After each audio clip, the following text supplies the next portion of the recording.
اوكي. هلو.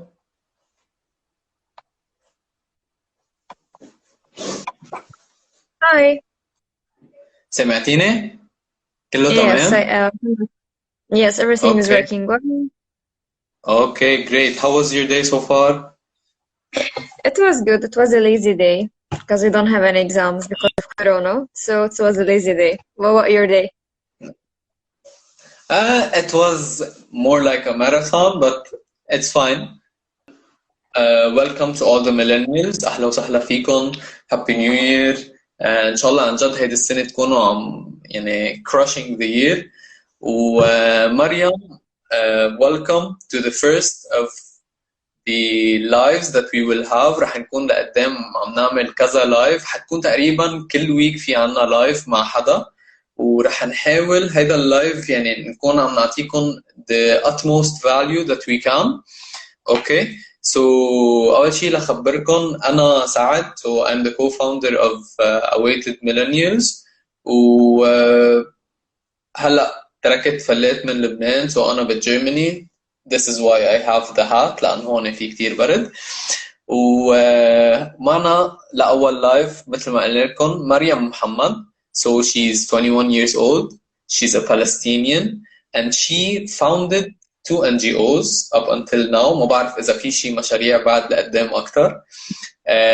ألم ومحاي. و also is it تمكين or تامكين؟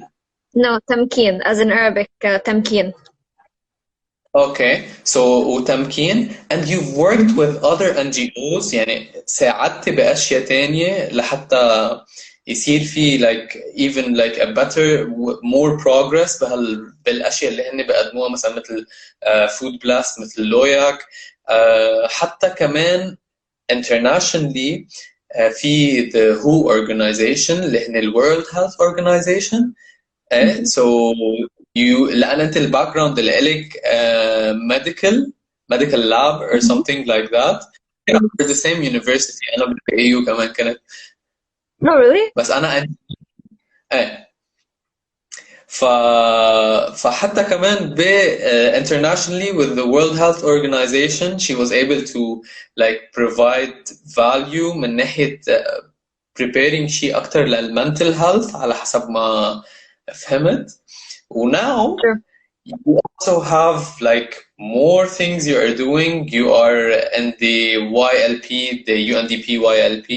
So اللي كمان ما بيعرف شو هو ال YLP, it is a youth leadership program. She is an advisory there, and she was chosen to like do something and like to continue more studies in Harvard in 3 different programs. So like wow.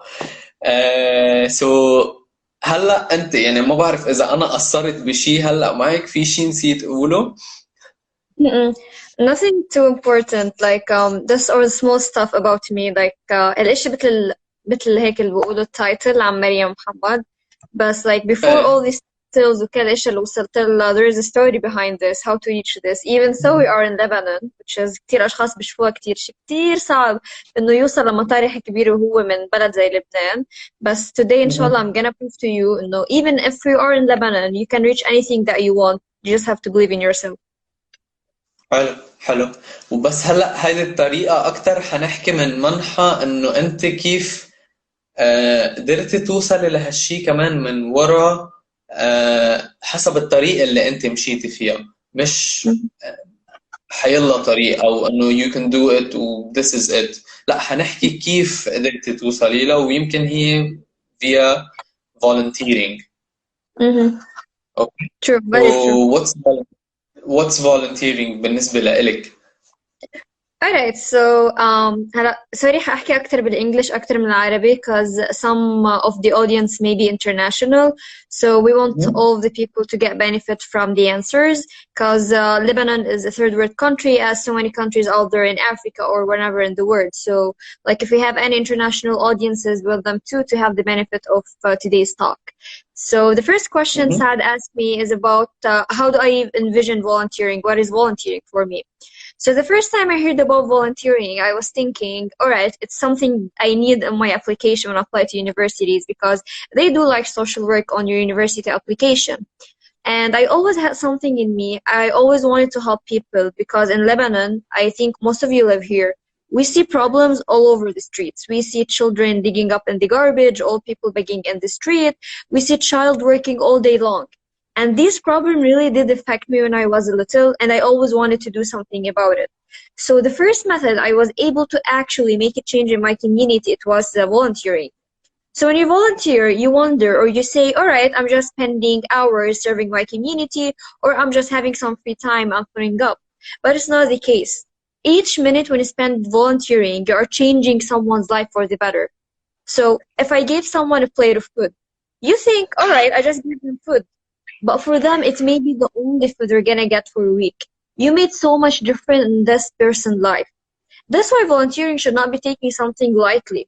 In volunteering, every single second, you are doing something and you are motivating that someone and giving them something so important, which is hope. When you give them this hope, you motivate them for a better future. You give them faith in themselves to move forward and not to give up to their circumstances. That's why I view volunteering as a tool to make a change and to make a difference whenever you are in any part of the world. Okay. This is like, it's, you're showing that it's not just the act of doing this because we need it for our life or for university or for something. You're actually showing the down-to-earth reason that one must actually do volunteering, that you have to give at first in order maybe later to get, and not to expect that you will get something, but actually just to give. And Exactly. This is like purely the reason behind volunteering. Okay.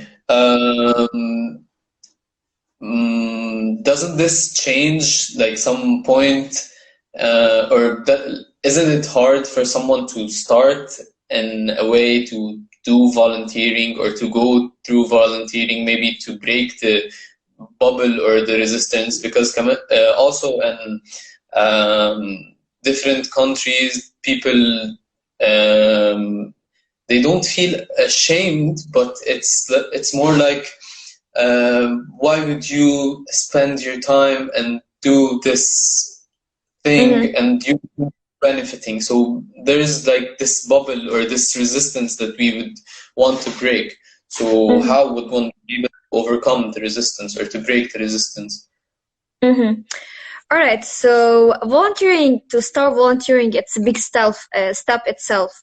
So the first thing, like, you want to make a difference. You know that you want to help people, but you're afraid to do so because it's, as he said, out of your bubble, out of your comfort zone. You're going to meet so many new people. You are in unfamiliar environment. My first time volunteering, I was shaking. I was terrified. I went to this place, which was very far away from my house. What was the first thing that you volunteered in? Okay. It's like the first NGO I ever volunteered in was Food Plus. It was like my first exposure to volunteering. And fortunately, it was a good NGO to volunteer in. Not only good, it's an amazing NGO. You don't feel like you are a volunteer, you feel like you are in a family. So I was in the 11th grade, like finishing up the 11th grade, and I went there, and I was the youngest, and I was short, and I was scared, like so many new people, so many different backgrounds, so many things I don't understand, and I'm like, all right, keep calm, what should I do? And like people were so friendly. They were like welcoming me and telling me what to do, how to do it, like how to start it. I never sat at a table. Like they told me how to drag it out, how to put the legs, how to flip it, how to do the flowers and everything. Because we used to serve food for underprivileged people. And they were so welcoming. I just didn't feel time. It took me like an hour to reach the place. And I spent there like 5 hours. I didn't feel any minute because I was so enjoying what I'm doing. So the first step to volunteering is to get out there, to step out of your comfort zone.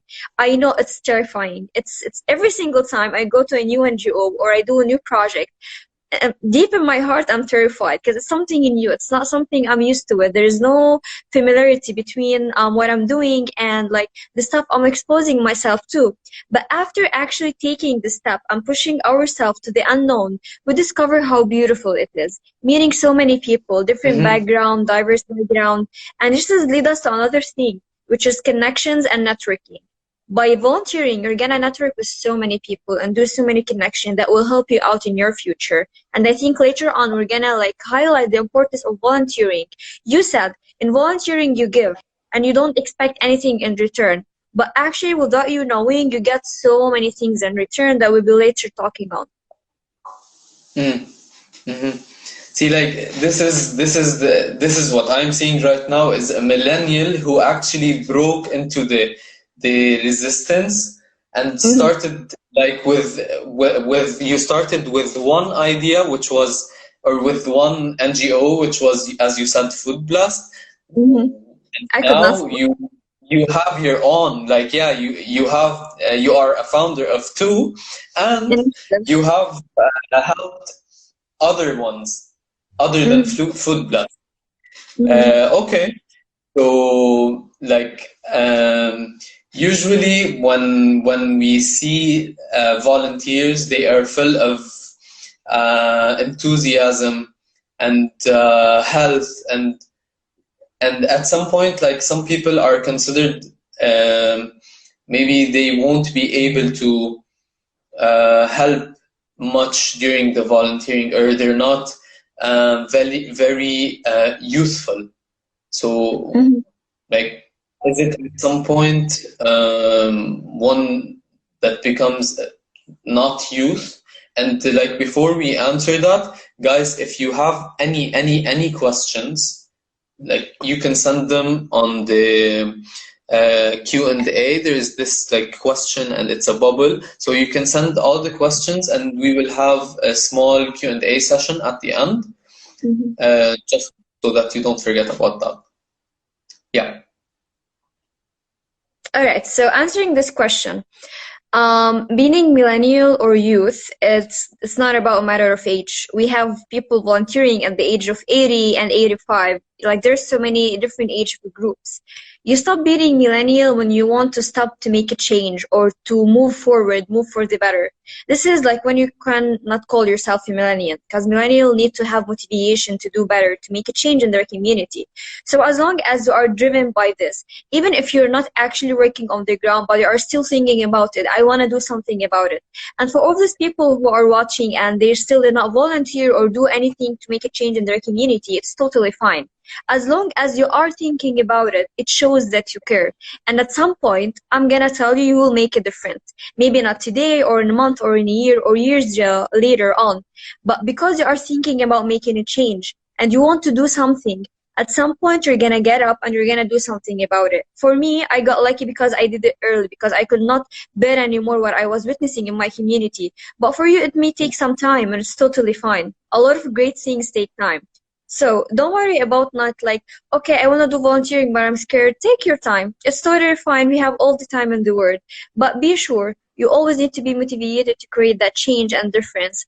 And just thinking about that make you a change maker, because you have this mentality. So it's more like related to what you think more than what you can do, or maybe you would be able to help via a connection at some point. But it's not like more of your age or your physical health or that. It is more your intention to the idea. So as long as you are willing to change, and as long as you have the mindset to improve, if it was for yourself or for others, then you would be like totally youth and the millennial. And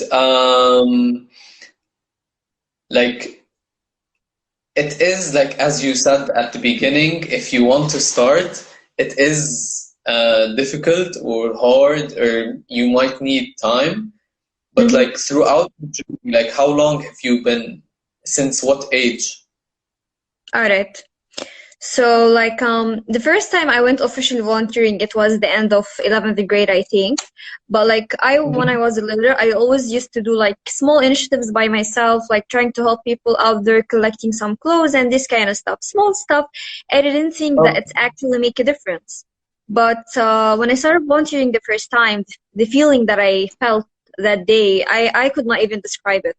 I don't think I ever experienced genuine happiness until I started volunteering. It was so overwhelming, the happiness I was feeling that moment. I was addicted. It was my drugs. I know whenever I'm sad, I just go volunteering, the sadness is gone. So Mm-hmm. I started, like, you can say officially at the age of 16, 17 approximately. I started volunteering and making a change. But I want to talk about something, if we have any volunteers here, it's the dilemma of volunteering. So when you're volunteering, you become addicted to this happiness, but you are seeing so many people suffering. And at some point you think, what I'm doing is not enough. Okay, I fed this person today, and what about tomorrow? He's hungry. I gave them clothes, and at some point they were gonna like need stitching, or they were gonna be like thrown in the garbage. He will be cold again. So what's the point of I'm doing? I can help in this time, on this specific period. So this dilemma of volunteering, it's really hard on volunteer. It almost made me like stop volunteering at all and helping people, because all right, I was feeling happy, but at the same time I felt so bad because I wanted to do more, but I have no idea how. So one thing you need guys to realize, it took me a lot of time to actually know it, and it's something happened to me that made me realize it. When I was volunteering at Full Blast, there was this small child called Amir. So Amir, he's very energetic. He loves to play, and when he always eat, then we go play together. And I was Mm-hmm. depressed that moment because, like, I know tomorrow or the day after he will be hungry again. So what I'm doing, and he's a child. So he came to me and he noticed that I'm sad. So I was like, no, no, it's nothing. Then he came and hugged me and told me, thank you, because this day you made me happy. You gave me something to eat. You gave me hope for this one day. For him, this day gave him motivation for the whole week to actually Mm-hmm. maintain going to school and interacting with other people and never losing hope about the situations around him. And this made him happy. With me, he talked about the dreaming about being a lawyer. He had the dreams. He shared it with someone. He have someone to talk to and to make him believe it's not the end of the world. So for me, that moment, I realized, all right, for me, maybe it's something small, but for them, it's a huge. The small difference that I think I'm making in their life, it's a huge for them. So I know it's Mm-hmm. hard seeing this amount of people suffering, and unfortunately, this is how our world functions. But every single action that you do, no matter how small it is, whether it was helping your friend out in a math problem, you help that person to pass that exam. And when he passed that exam, he went to college, and later on, he maybe won a Nobel Prize. Who knows? So those small Mm-hmm. actions that we don't care about or we think they are small, they are making such a huge change in someone else's life. So if you are going through the dilemma of volunteering, be sure that you are changing that person's life, even if you are not realizing it, that you are. So no matter how small the thing they did, they would actually be affecting the lives of the people that they are helping, Very true. which is like no matter how small it is, like something very, very small, maybe like what you said that you gave Amir, this young boy, you gave him food. And after you gave him the food, he was like very grateful to what you did, and he actually gave you a hug and made you feel that the dilemma is no longer there. So Mm-hmm. this is really good. I'm sure that this is going to be a good feeling for volunteers. Mm-hmm. And like now, like you said, you started at 16 and now you are 21. So it's been like Mm-hmm. 5 years. During these 5 years, okay, you said at the beginning that you had like lots of fear. Now it's still there, but I'm sure that it is less. Okay, Mm-hmm. am I right? Yes. Okay, so uh, like did this journey of 5 years, what you faced during these 5 years, maybe through volunteering, or you tried to like went through self-development courses or something like that, did like Mm-hmm. are these things what made you Mariam Muhammad, or Mm-hmm. is there some other thing? And is there something specific, Mm-hmm. or Mm-hmm. All right. So answering this question is about actually the journey of becoming the person that I am today. So just putting it out there, nobody becomes someone by day and night. You need to work hard for it. Without working hard towards your dreams, it's nothing. It's just a dream of the pillow. So you need to work hard for it. So for me, living as a refugee in Lebanon, we don't have a lot of, let's say, opportunities. We have less opportunities than other people. Put this, like Mhm. highlight this. So this is the sentence I've been hearing since I was a little. Since you are a Palestinian, you won't find any opportunities in Lebanon. So I was living in this bubble because I'm Palestinian. I won't be finding any job. I can't do anything. Why should I help the community, the Lebanese community? But actually, when I went out there, it's all wrong.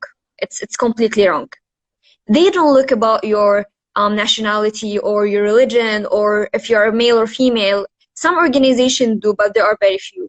They look at your personality, the person that you are. So if you prove to them that you can make it and you are eligible, they're gonna take you. They don't care about like if you were a Veil or if you're Palestinian or Lebanese. So the journey I've been through, like I always wanted to break free from this mentality I had around me since I was little. I was an UNRWA school. UNRWA school, it's a school for refugees. I always heard that. And even my teachers sometimes used to tell me like I wanna be a scientist, I wanna be an immunologist, if someone is familiar. But basically it's a researcher and a scientist. And whenever I say Mhm. this, they would laugh in my face and say, oh, a girl wanna be a scientist and also a Palestinian, maximum you're gonna teach in an UNRWA school. And I used to become so frustrated because what's wrong with that? I wanna be a scientist and I'm gonna work hard to reach this, even if I was a Palestinian or a female.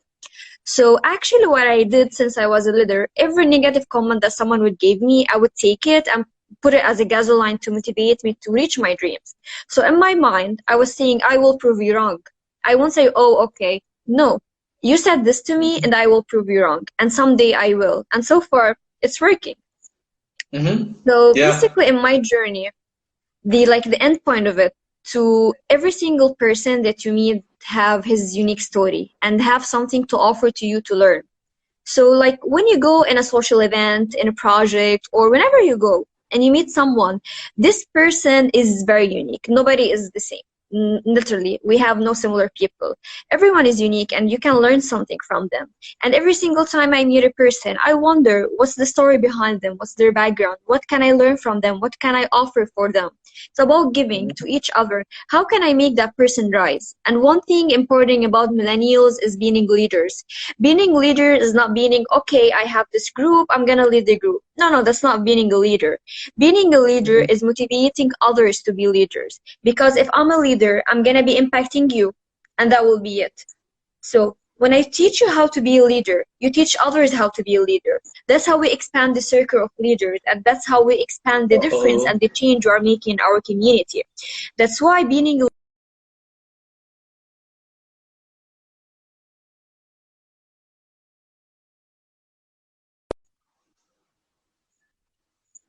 an impact and we will reach a point where we have a change. And so far in Lebanon, we are seeing this. When Thawra happened, in Beirut explosion, how everyone is standing together and motivating each other to help people out there on the street, whether it was cleaning or getting supplies or donating.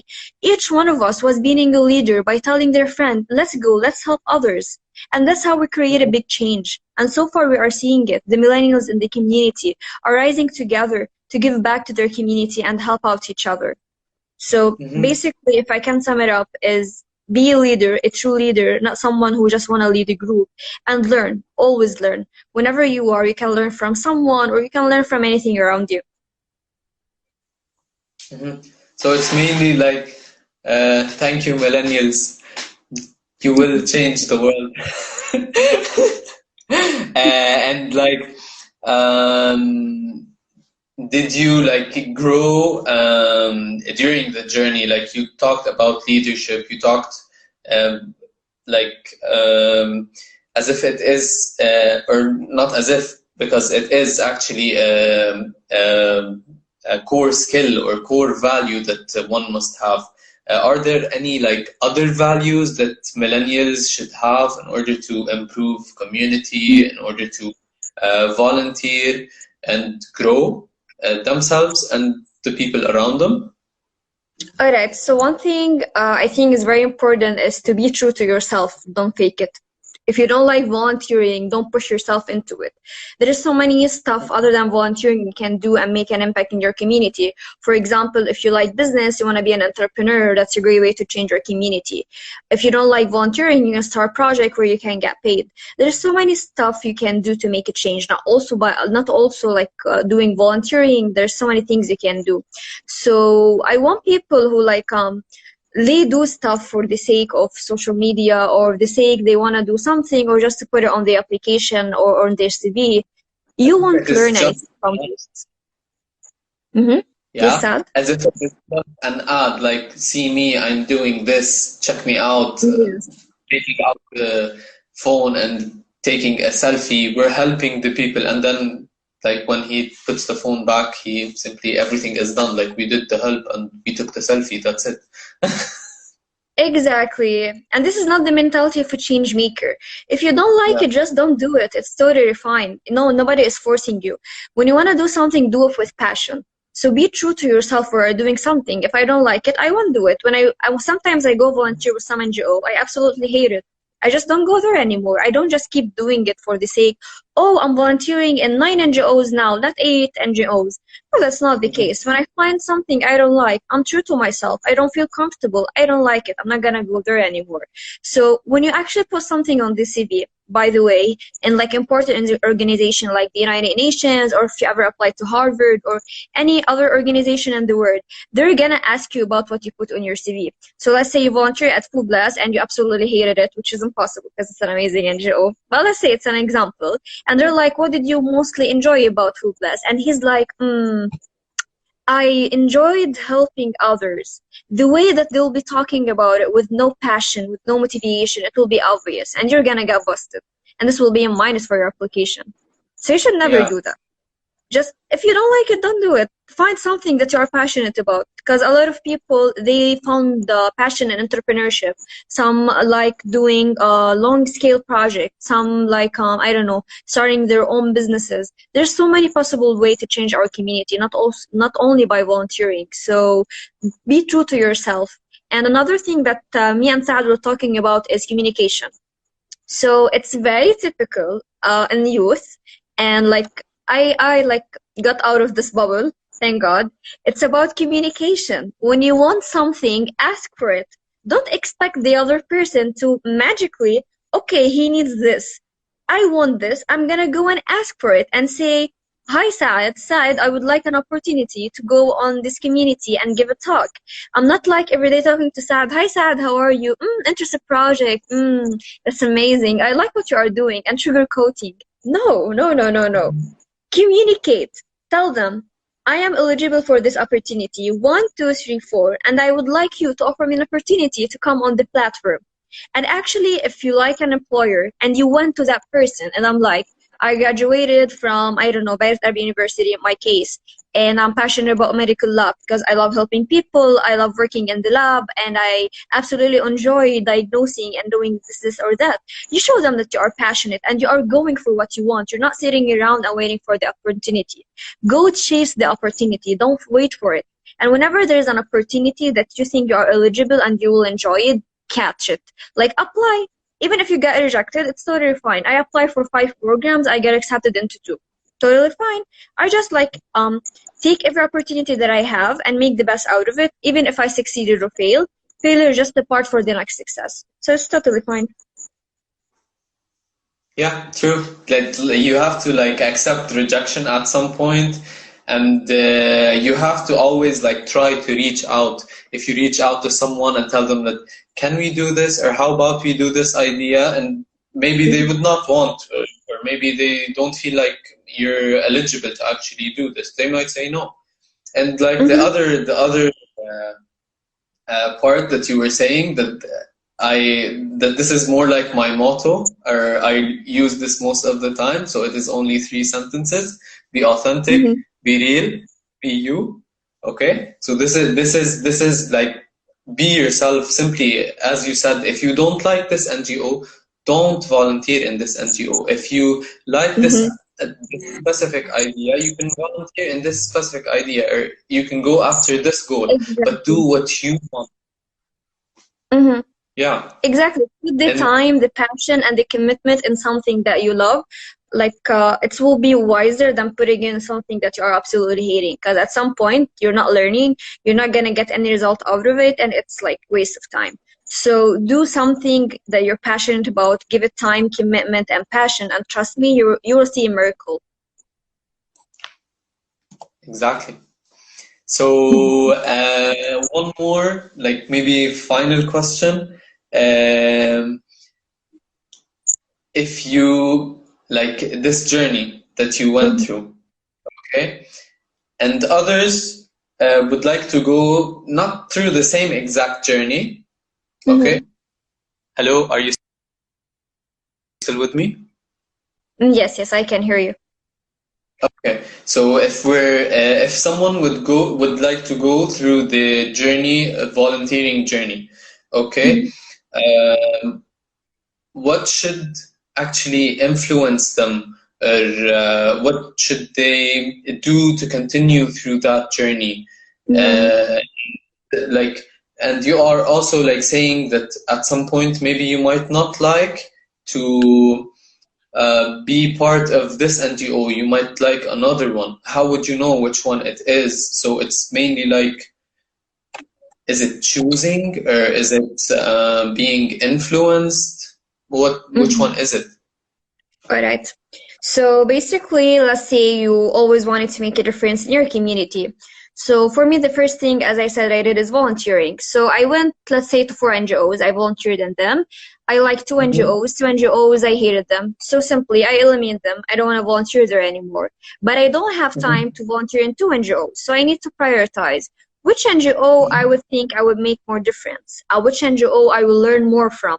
So it depends on like what goals the person have in mind. All right, I want to make a difference. I want to learn how to, let's say, perform an ECG. It's one of the NGOs I learned how to do like an ECG. I want to meet people that will help me later on to get a job, etc., etc.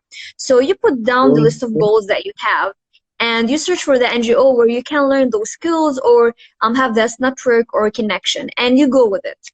And if you don't like volunteering, simply it's all about experiencing and trying. It's similar, very similar to food.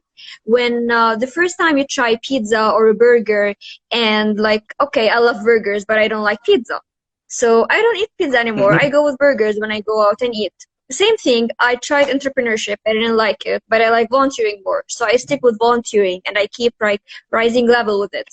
On the other hand, if I loved entrepreneurship and I didn't like volunteering, I would go with volunteering. I would learn more about entrepreneurship, how to start my own business, how to maybe to do social business in which I can help my community and help people at the same time make money. So there's so many options about knowing what you want. When you know what you want, you like making your life so much easier. And it takes time. So you need to go and literally just grab a pen and a paper and okay, in the future, I want to do this, this or that. How can I achieve it?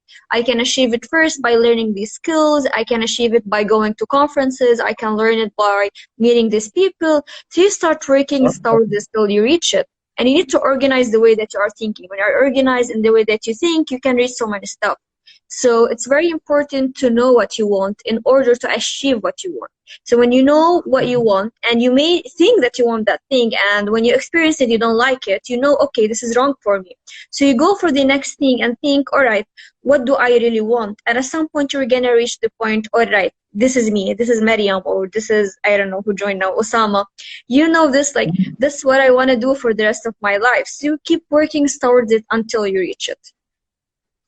Okay, so it's more like what you get exposed to or what you try, and then after you try that, this is one way. Or maybe you are already self-aware and you know, you would want to help, let's say, orphans, or you would want to help um, in, let's say, elderly people. You feel compassion when you do that, so, or passion when you do that. So this is one way, you already are self-aware.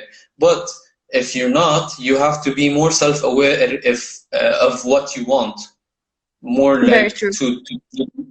And if you find it actually hard to decide which one is the actual one that you want to help with, then you would go for choosing the different choices, and then after you try them, you could know this is like what you mean at some point. Very true. Okay, so like as I told you, this was like the final question. I really enjoyed the talk. Me too. I hope like all the millennials who joined us during this live, they were able to benefit from the value you provided. They finally like were able to take the idea of volunteering in a different way than it is usually sometimes shown to them. And other than that, I tell you thank you. Thank you, I but I tell have one the thing to ask for our watchers today. oh, sure, go ahead. So one thing like from volunteering that we're talking about first, like we are giving and we don't expect anything in return. But actually without us knowing, it's just like an invisible reward that we get. It's the skills, it's the network, it's the connections. In volunteering, you become an expert at communicating because every single day you are in a group of people that you don't know from different backgrounds, from different nationalities, and you have to adapt to make the project successful or to make the volunteering service successful. So being exposed to so many volunteering experiences, I became really good at communicating and how to be a team leader, how to work in groups. So in volunteering, you're gonna need so many skills that later on it will be required for your job, whether it was how to work in teams, how to communicate, how to deliver ideas, and maybe for me, how to do public speaking. Another thing that you learn also from volunteering, some practical skills. So for example, I'm in the medical field, so I was able to learn some skills medically that I would pay in university to learn. I learned it for free in NGOs. So these were the skills and the lessons that I learned invisibly by volunteering. I was like, all right, I'm learning so many things. And last thing is the connections and the networks. So every person have his unique story and every single person knows someone. So let's say I met someone who knows, I don't know, someone working in the United Nations and I always wanted to work with the UN. So I can ask that person if he can connect me with that person. So I can prove to that person I will be good for the job and I am a good fit in the United Nations. So volunteering offers you so many stuff in return. Yes, we are giving and we don't want anything in return, but it's mandatory. It's like by God, He give back to us, and it's about giving us skills. It's about giving us connections and learning how to network and becoming communicators. So volunteering is like a whole package that in later on in life will help you in your job and applying for opportunities and anything that you may need later on in life. All of that will help you. Yeah. Okay, great. What I would also like to ask the millennials to do is to actually be able to stay in contact even with each other. And if you haven't like followed Mariam, you can go ahead and follow her on her Instagram. If you haven't followed Awaited Millennials and you are like you know Mariam, then go ahead and follow Awaited Millennials because later on we would be doing lots of new things, especially in the year 2021, because 2020 taught us a lot, and now it is time that we implement after all that we faced. And one more thing I would like to tell you, goodbye, Mariam. I really enjoyed meeting you, so give me an online high five, please. High five. Okay. All the way from Lebanon. All the way from Lebanon to Germany. Millennials, I hope you enjoy the rest of the year. We will see you next Tuesday in another live with someone new. Thank you. Goodbye. Thank you. Yeah, bye.